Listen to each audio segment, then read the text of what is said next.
let's play with water and ink and create some really fun ink bleeds that you can use for collage paper, for backgrounds. You could photograph it, scan it in, and use it in your digital work.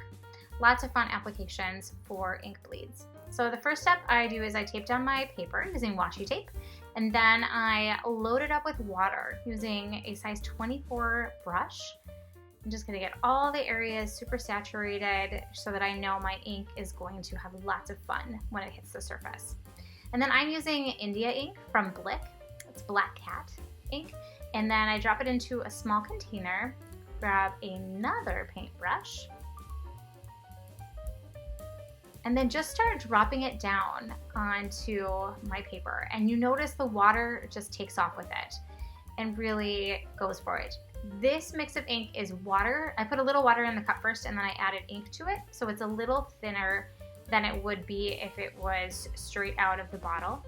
But this is a nice way to get into the ink wash in a more subtle way, have some beautiful grays. And then the more I layer in and the different approaches I take to applying the ink, create some ranges and values.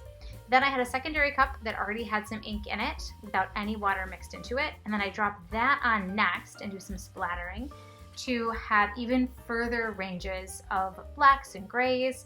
And I really love how when the ink hits the water, it kind of spiders out, which is really beautiful. It's very easy to take this kind of technique too far, but with some really careful manipulation and dropping into the ink, you can have some really beautiful textures that happen.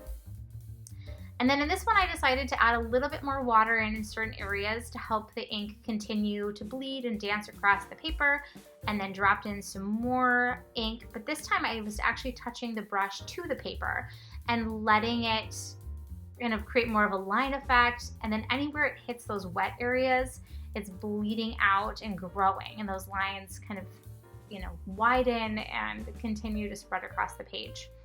And it's a really nice variation to the splatters of ink. If you try this technique out, I would love to see it, so please tag me in any social media posts online. See you next time.